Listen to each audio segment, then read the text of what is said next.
Amigos, ya estamos con Dayamis y es así, vamos a darle la cordial bienvenida, previa presentación, por supuesto, de su segmento Planeta Vivo. ¿Qué novedades importantes nos traerá Dayamis? Ya lo veremos en unos segundos. Adelante, por favor.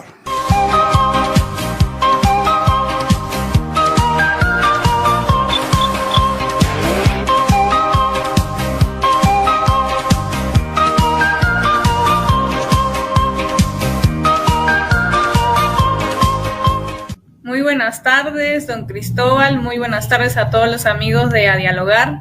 Bienvenidos a Planeta Vivo, donde el medio ambiente también se escucha y se ve. Hoy, ya miércoles 30 de noviembre, ya casi iniciando un nuevo mes, vayamos con cuáles son las conclusiones, que no pudimos verlo la semana pasada, pero ahora se las traemos. Y cuáles son las noticias que han venido durante esta semana ambientalmente y las repercusiones que han tenido en el mundo.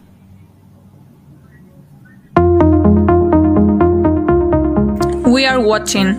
Nosotros estamos observando. Reza el cartel de la joven activista ambientalista que asistió a la Cumbre del Clima COP27, que culminó sus reuniones recién el día domingo pasado, debiendo haberlo hecho 2 días antes. Y es que el "nosotros estamos observando" refleja la actitud fiscalizadora de la juventud mundial ante el resultado decepcionante de la COP27, que persiste en no darle la debida importancia a la mitigación que, en esta oportunidad, pasó a segundo plano, por lo que, no existiendo obligaciones serias para reducir drástica y rápidamente los gases de efecto invernadero, el mundo no tendrá ninguna posibilidad de cumplir con el límite de 1,5 grados Celsius. El objetivo principal de endurecer las medidas para limitar el calentamiento climático a 1,5 grados Celsius no tuvo éxito. Las reducciones de emisiones y de los combustibles fósiles, entonces, perderán sus efectos prácticos, por lo que la gran industria de los combustibles fósiles y los bancos están muy contentos por lo que sucedió en la COP27. Nunca habían tenido mejores resultados ni tanto dinero como ahora, debido a que están obteniendo ganancias récord gracias a la crisis energética. El mundo sigue al borde de la catástrofe climática global tras el fracaso de la Cumbre del Clima o COP27. A pesar de que los expertos recomiendan que las economías más grandes deben realizar más recortes a las emisiones de carbono, el resultado de la COP27 va en sentido contrario y resultó ser un fracaso en los esfuerzos para reducir las emisiones de gases de efecto invernadero, después de que los países productores de petróleo y las grandes empresas emisoras debilitaran o eliminaran los compromisos sobre los gases de efecto invernadero y la eliminación gradual de los combustibles fósiles. En la COP27 se reconoció que los principales perpetradores de la crisis climática deben indemnizar a los países vulnerables por los daños climáticos ocasionados. Pero, al mismo tiempo, en lugar de iniciar el fin del carbón, el petróleo y el gas, se tomó la decisión de continuar usándolos, causando de esta manera un sinfín de daños climáticos. Es decir, toda una tragicomedia lo ocurrido en la COP27.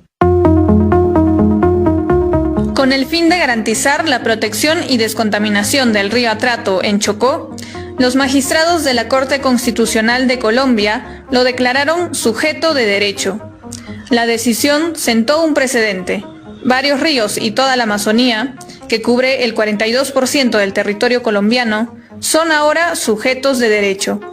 Los jueces han ordenado al Estado colombiano que descontamine el río, detenga la minería ilegal, garantice la seguridad alimentaria de las comunidades ribereñas y realice las pruebas toxicológicas y epidemiológicas necesarias. Muy bien, y recientemente también se aprobó un enorme proyecto en Estados Unidos. Vayamos a ver de qué se trata este proyecto.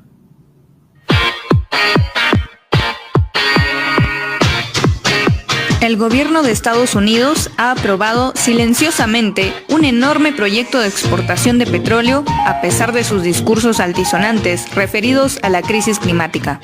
Es así como expandirá horrorosamente su capacidad de exportación de petróleo. No solo ha aprobado la construcción de la terminal petrolera del puerto marítimo a 30 millas de la costa de Texas, sino también de otras 4 terminales costa afuera diseñadas para tal fin. La administración estadounidense inicialmente construirá la terminal de exportación de petróleo más grande del país frente a la costa del Golfo de Texas, lo que agregaría 2 millones de barriles por día a su capacidad de exportación de petróleo.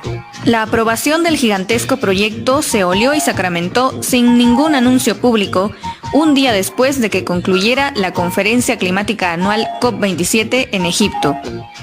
Al respecto, es bueno preguntarse, ¿el gobierno de Estados Unidos puede liderar la lucha contra el cambio climático, la protección de la salud pública o la defensa de la justicia ambiental y, al mismo tiempo, permitir que las enormes empresas de combustibles fósiles aseguren décadas de extracción de petróleo, gas y carbón?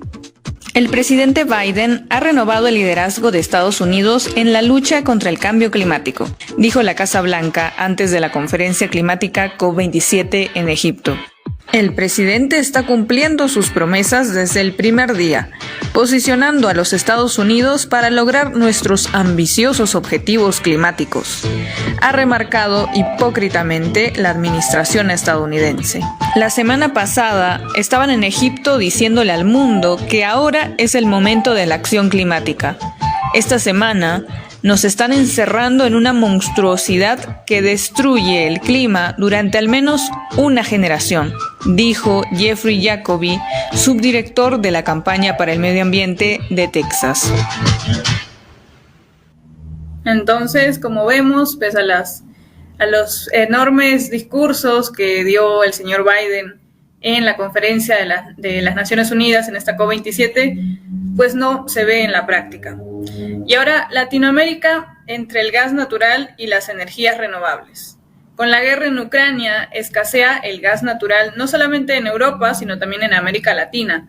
Y la región apenas tiene el 5% de las reservas de gas natural del mundo y muchos países deben importarlo para suplir su demanda interna. Entonces, las energías renovables será una solución realista para América Latina. Veamos el informe.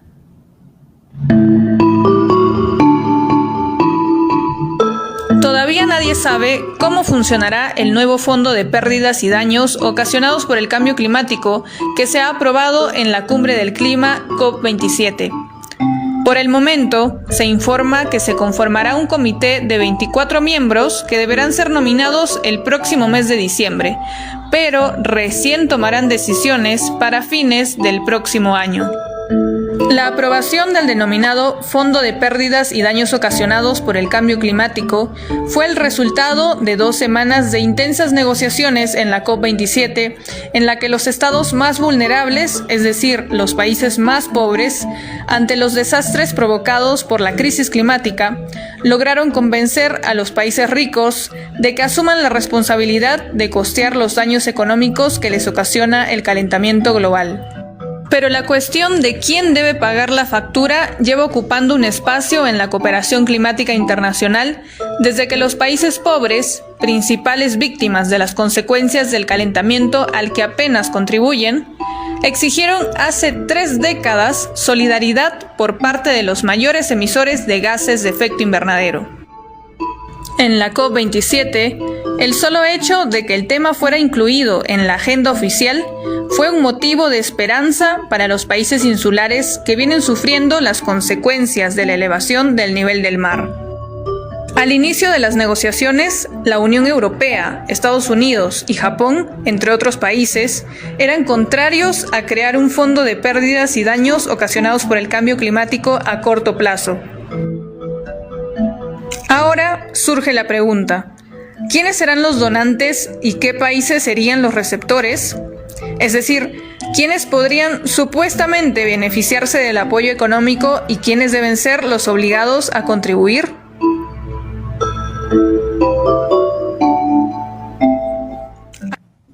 Muy bien, seguiremos desarrollando esta noticia luego de la pausa y estaremos de vuelta en Planeta Vivo.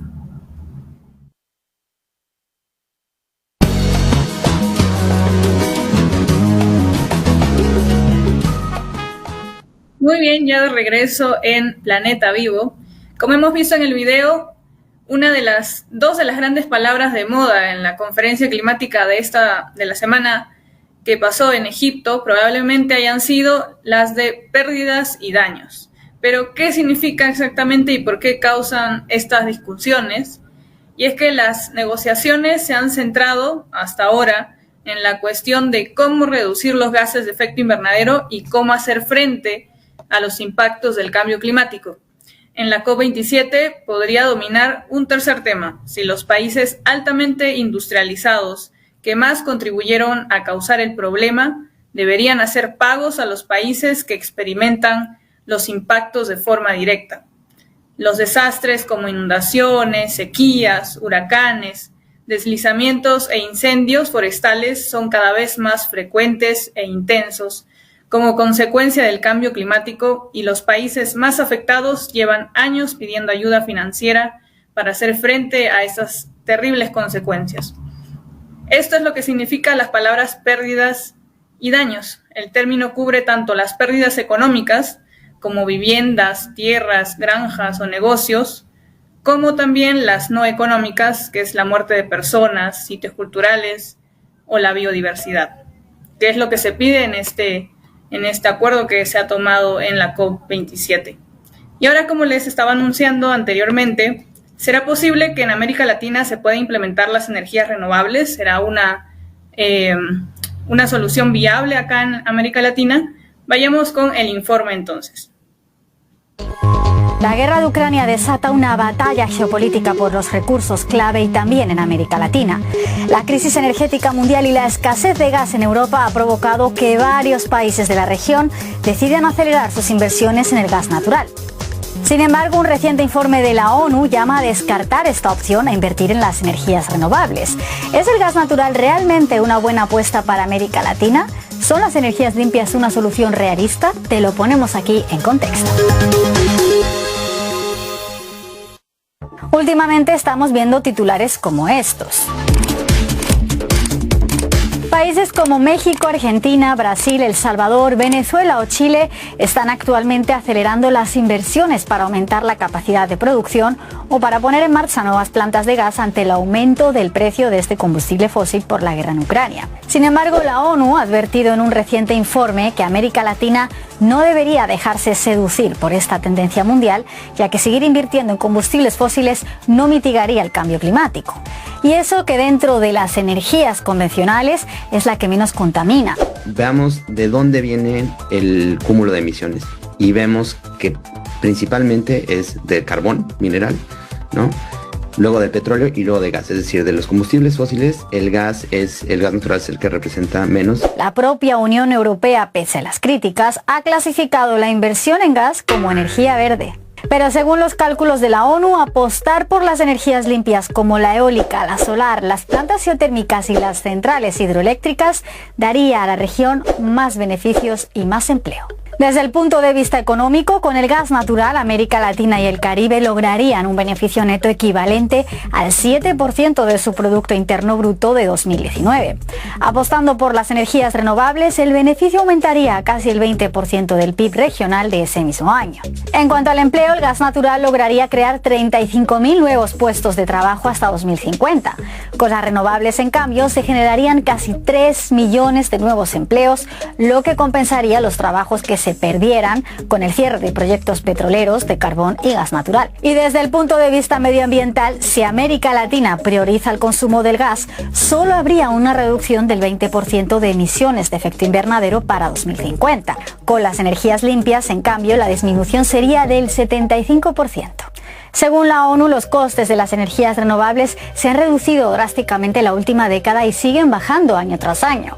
Y las energías limpias presentan ahora opciones más baratas que las centrales térmicas convencionales en la mayoría de países de América Latina. Pero los expertos no creen que la región pueda abastecerse únicamente de energías renovables. Hay muchos países donde sectores como la industria dependen mayormente del consumo de gas. Esta tecnología aún no está disponible y el costo es mucho más elevado, ¿no? Entonces, el problema principal de las economías latinoamericanas es que aún quieren desarrollar la industria. En el caso de Brasil, Brasil importa prácticamente todo su fertilizante producido con gas natural. Un dato importante a tener en cuenta es que Latinoamérica tiene solamente el 5% de las reservas mundiales de gas natural, algo que no sería suficiente para convertirse en una región de grandes exportadores, pues muchos de estos países necesitan importar gas para asegurarse su propio consumo, o dicho en otras palabras, su seguridad energética en plena crisis por la guerra en Ucrania. Hay una visión que es importante aumentar la producción de gas para disminuir la dependencia de importaciones. Yo no creo que América Latina tiene un rol importante en exportación de gas, ¿no? Todos los grandes países importan gas. Y para muchos tampoco valdría la pena invertir en infraestructuras de gas a corto plazo solo por la coyuntura actual. Yo creo que hay centrales en México que corren a gas natural, que probablemente son muy recientes y que no se necesiten en 20 años o en 15 años, dado el gran potencial que hay para otras energías bajas en carbono, particularmente solar y eólico en el caso de México. A pesar de la todavía dependencia del carbón, gas y petróleo, hay países que ya están funcionando mayormente con energías limpias. Gran parte de la expansión de la industria eléctrica brasileña se da por renovables. Y hoy en día, 85% de la generación eléctrica en Brasil ya es renovable. Pero más allá de lograr los objetivos climáticos, la transición a las energías renovables también es un negocio que depende, sobre todo en el sector energético, de las decisiones de los gobiernos. Es una cuestión de precios. Si los precios son libres, en este caso de Brasil, es que hay mucho interés, mucha inversión y toda la expansión es básicamente solar y eólica. En los países que controlan los precios de electricidad, ahí sí puede tener problema porque hay una intervención artificial. El tema de la transición energética a combustibles bajos en carbono, a sistemas bajos en carbono, es una tarea tan fuerte, tan titánica como estamos viendo con este reporte, que necesitamos echar mano de todas las herramientas disponibles. Y muchas tecnologías que parte de ellas todavía no están consolidadas comercialmente ni a escala. ¿Y tú qué opinas? ¿Es el gas natural realmente una buena apuesta para América Latina? ¿Son las energías limpias una solución realista? Déjanos tu comentario, nos vemos en un próximo contexto. Muy bien, y como veíamos, frente a esta crisis climática y sabiendo que los combustibles fósiles nos han llevado al punto crítico en el que estamos ahora, debemos apostar totalmente en las energías renovables. Y los gobiernos deben ser los que inviertan mucho en este tipo de energías verdes, ecológicas, y no más en combustibles fósiles. Pero ustedes qué piensan, también pueden comentarnos aquí debajo en el Facebook. Ponernos sus comentarios y qué opinan. Y también, ahora, ¿qué es la acción climática? ¿A qué se refiere esto? ¿Y cómo podemos ayudar al planeta desde pequeñas cosas? Veamos el video de Revista Climática. En la batalla contra el cambio climático, cada acción cuenta. Si bien los gobiernos y las empresas tienen la principal responsabilidad, también la ciudadanía debe aportar su granito de arena. Nadie te pide que salves el planeta, sino que contribuyas a no destruirlo aún más. ¿Cómo? Haciendo compras responsables y de kilómetro cero. Infórmate sobre los parques agrarios cercanos e intenta que el producto que compres sea de proximidad y de temporada. ¿De verdad necesitas comer fresas en octubre? Reduce tus desplazamientos en vehículo privado e intenta usar la bicicleta o el transporte público. ¿Necesitas el coche para ir al trabajo? Intenta también usar más el tren y menos el avión en los desplazamientos nacionales y continentales. La aviación es uno de los sectores que más gases expulsa a la atmósfera. Vota. Infórmate sobre los programas electorales de los partidos y decídete por aquel que apueste decididamente por hacer frente al cambio climático. Habla sobre el cambio climático. Normalízalo con tus amistades, familiares y compañeras de trabajo. Para luchar contra el cambio climático, el primer paso es transformar la acción individual en colectiva. Muy bien, y antes de irnos y ya viendo culminada esta COP27 ya hace 2 semanas, también la voz de Canto Vivo se hace presente con respecto a esta conferencia sobre el clima y es la siguiente. Un amplio conjunto de decisiones de la COP27 se difunde ahora y una vez más el Acuerdo de París se está utilizando para ofrecer falsas soluciones que, contrariamente, promueven el inmovilismo en lugar de acelerar radicalmente la carrera hacia la eliminación de los combustibles fósiles. El resultado político de la COP27 no ha avanzado en el reconocimiento de la necesidad de eliminar todos los combustibles fósiles. Es decir, la COP27 no ha admitido en la práctica la actual crisis provocada por los combustibles fósiles. Por eso, también se está utilizando un lenguaje confuso que insinúa que las emisiones de carbono podrían ser supuestamente reducidas a través de futuras tecnologías. Ese lenguaje que desorienta trata de alejar la demanda indiscutible e irrefutable de la eliminación efectiva de todos los combustibles fósiles de acuerdo con lo advertido por la ciencia. Los conceptos que se están utilizando y que hacen referencia a la llamada energía limpia y a la supuesta diversificación de las fuentes de energía son conceptos en clave para la promoción adicional de los combustibles fósiles presentados por la gran industria como energía más limpia. Los grupos de presión de los combustibles fósiles han estado en todas partes de la COP27, con un exagerado aumento de sus representantes a quienes se les dio demasiadas gangas para que intervinieran en los debates y promuevan sus enormes intereses. Han sido más de 600 grupos empresariales de presión a favor de los combustibles fósiles. Todos ellos tuvieron acceso a las negociaciones sobre el clima de la COP27 y que en relación al año pasado supone un 25% más. ¿Por qué los lobistas como Coca-Cola, que patrocinó la COP27, tuvieron un acceso privilegiado a la cumbre del clima en Egipto? No importa la cantidad de argucias de los países ricos, los grandes consorcios empresariales y sus lobistas utilicen para seguir alargando la vida de los combustibles fósiles, los mismos que ya están condenados, quizás más temprano que tarde, a ser reemplazados por las energías renovables. El ocaso se acerca para los combustibles fósiles. La ciencia es muy clara y certera al anunciarlo. Y con esto, con la voz de Canto Vivo frente a lo que fue la conferencia de la COP27, nos despedimos por el segmento de hoy de Planeta Vivo y nos ponemos en contacto con nuestro estimado Cristóbal.